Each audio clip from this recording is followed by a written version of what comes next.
Tom, good evening. You look unusually energetic today. Did you drink 3 cups of coffee or something? Only 2 cups, Mary. But also, I woke up early and actually followed a morning routine. I feel like a brand new superhero. A superhero? Let me guess. Captain Chaos finally learned how to fold his blanket. Very funny. But actually, yes. And that tiny habit made my whole morning different. Wow, I love that. Speaking of habits, I've wanted to talk about something meaningful today. The power of daily habits and how they quietly shape our lives. Perfect timing. Because lately, I realized that habits control more of my life than my own brain does. Tom, do you know what's funny? Sometimes we think our big goals change our life, but honestly, it's the tiny habits that decide everything. Habits are like invisible engines that run quietly. Absolutely. I once read that around 40% of our daily actions are automatic habits. Imagine half of our life running like a robot. No wonder unhealthy habits destroy us slowly. Exactly. And good habits build us slowly too. Stronger, smarter, calmer. It's like planting a small seed every day. Speaking of seeds, I once tried to grow a plant, and I forgot to water it for 2 weeks. That's when I realized my habit of forgetting things is stronger than my desire for nature. Let's get a bit scientific, Tom. Every habit has 3 parts: a cue, a routine, and a reward. If we understand the loop, we can change the habit. I tested that myself. My cue was stress, routine was eating chips, reward was happiness for 10 seconds, then regret for 2 hours. Oh, Tom, classic. But seriously, replacing the routine makes a huge difference. You keep the same cue and reward, but change the action. I tried replacing chips with fruits once, but then I ate the fruit and still bought chips. Double snack, double regret. People often wait for the perfect day to change their life. But the truth is, change begins with one tiny habit, one push-up, one page, 1 minute. Yes, when I tried to exercise 1 hour a day, I gave up on day 2. But when I tried 5 minutes only, I kept going for 3 weeks. That's the magic. Small habits don't scare the brain. They sneak in softly and stay forever.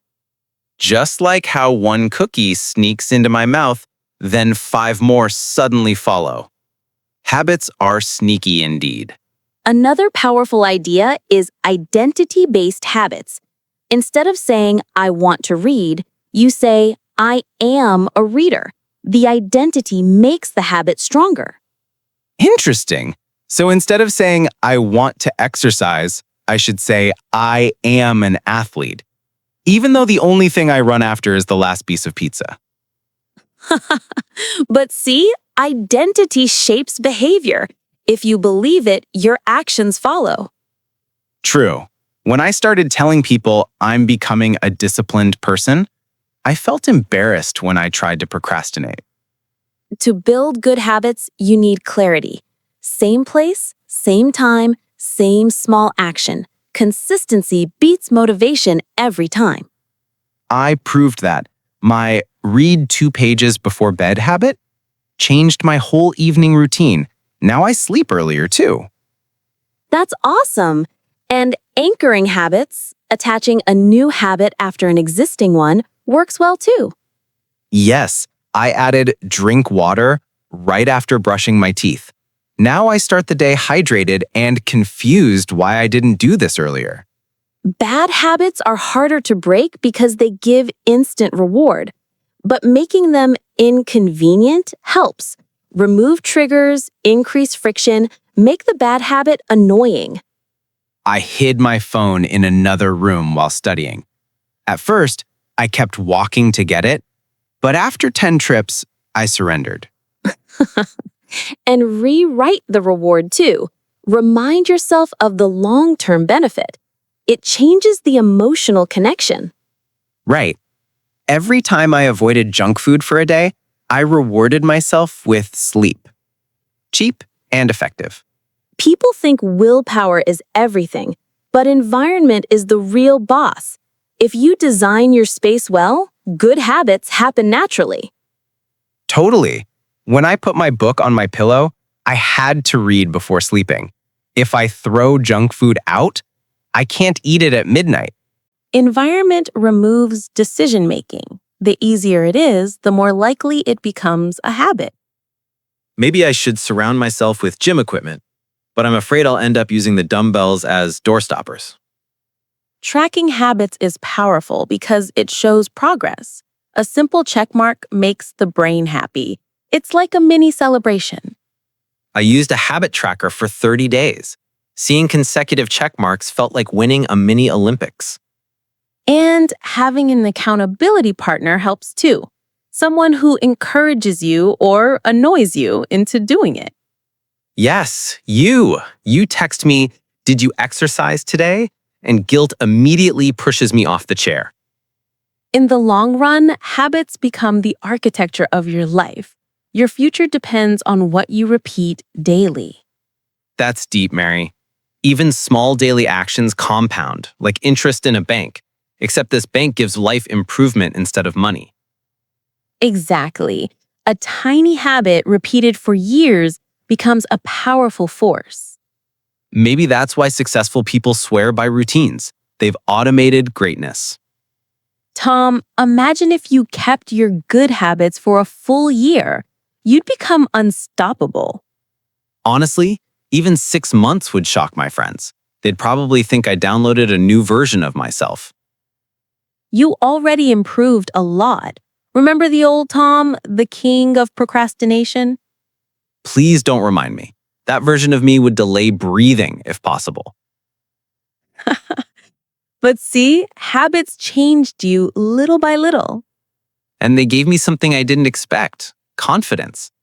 When I prove to myself that I can be consistent, everything feels possible. Tom, have you ever noticed that habits also shape our emotions? Like when your day starts well, suddenly everything feels lighter. It's because consistent habits create emotional stability. I believe that. When I wake up early and finish one small task, I feel like a champion. But when I oversleep, I feel like I'm running behind the whole universe. Exactly. Good habits calm your mind because they give you predictable structure. The brain loves predictability. No wonder my brain panics when I skip breakfast. It screams, "Where's the routine? Where's the food?" One thing people forget is that habits build self-respect. Every time we keep a promise to ourselves, we grow confidence quietly inside. Wow, that's true. When I say I'll do something small, like read 2 pages, and I actually do it, I feel proud. It's like my brain gives me a little standing ovation. Yes, keeping habits is like voting for the person you want to become. Every repetition is a new vote. So if I want to become healthy Tom, I must stop voting for lazy Tom. Otherwise, the wrong candidate wins the election in my life. A lot of people quit because they break their habit once, but slipping is normal. What matters is restarting quickly. I used to think missing one day meant I failed completely, but now I treat it like falling from a bicycle. Just get back up. Exactly. Never miss twice becomes a powerful rule. Restarting is a skill too. True. Last week, I missed my reading habit 2 days in a row. I felt guilty, but then I told myself, "Tom, stop being dramatic and open the book." Another thing, the people around you influence your habits more than you realize. If you're surrounded by disciplined people, you naturally rise. I felt that with you. You're always organized, so talking with you motivates me. It's like I borrow your discipline for free. Glad to help. And that's why community matters. We adopt the habits of people we spend time with. In that case, I must avoid friends who text me at midnight saying, "Bro, want fried chicken?" My good habits cry every time. Habits need a long-term vision to stay alive. When you know your why, you stay motivated even on boring days. Right. My long-term vision is to become healthier and more productive. My tiny habits are like small stairs towards that future. Yes, and slow progress is still progress. Even 1% improvement daily becomes massive in a year. That's compounding power. If only my bank account grew as fast as my bad eating habits used to. Do you remember habit stacking? It's linking a new habit after an existing one. Very simple yet effective. Yes, I stacked wash dishes after dinner. Before that, my sink looked like an abandoned construction site. That's progress. Stacking works because the brain already expects the routine. Then I added stretch for 1 minute after brushing my teeth. Now I feel flexible enough to avoid back pain from sitting all day. Every habit needs a reward to stay alive. It doesn't have to be big, just something that makes you feel good. I started rewarding myself with a small walk after finishing a task. Surprisingly, the walk became my favorite part. See? The brain loves positive feedback. It's like training a friendly pet. So basically, we are just fancy pets learning tricks? Procrastination hates micro habits. When you start with tiny steps, the brain stops resisting. Just 1 minute is enough to break the wall. I tested that with cleaning my room. I told myself, just fold one shirt. 2 hours later, the entire closet was done. That's the magic of momentum. Starting is the hardest part. Now I know the trick. I will use it to defeat my worst enemy, writing long emails. You can also modify friction. Increase friction for bad habits, reduce friction for good ones. I put my phone far away when working. The friction of standing up to get it is too much for my laziness. Good strategy. And for good habits, make them easy. Prepare clothes early, put a book on your pillow, keep water near your desk. I even set my workout shoes near the door. Every time I see them, they judge me silently. Once habits become effortless, they turn into identity. You no longer force yourself, you simply are that type of person. Yes. Now I don't say, I need to read today. I just read because that's who I am becoming. That's the final stage of habit transformation. When the habit becomes part of your identity, the struggle disappears. It feels amazing. I never imagined small habits would change my mindset so deeply. Tom, when we look back at this journey, it's clear that habits are more than routines. They are small promises, repeated daily, that slowly sculpt our character and future. Yes, and the beautiful part is that change doesn't come from giant decisions, it comes from tiny, consistent actions. Habits are the quiet architects building the life we dream of. Exactly.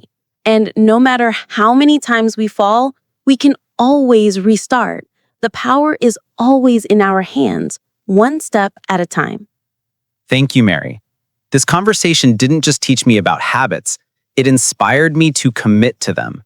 Starting tomorrow, I'll continue becoming a better version of Tom, one small habit at a time. And I'll be cheering for you. Together, let's build our best lives, slowly but surely. Deal. Now, where's my notebook? I'm going to list my habits before I forget again. Thank you for listening today. We really enjoyed sharing this moment with you. Yes, and don't forget, learning English is easier when we learn together. If you liked this episode, make sure to subscribe our channel. Podcast English Talk, your sweet place to learn, relax, and grow every day. See you next time.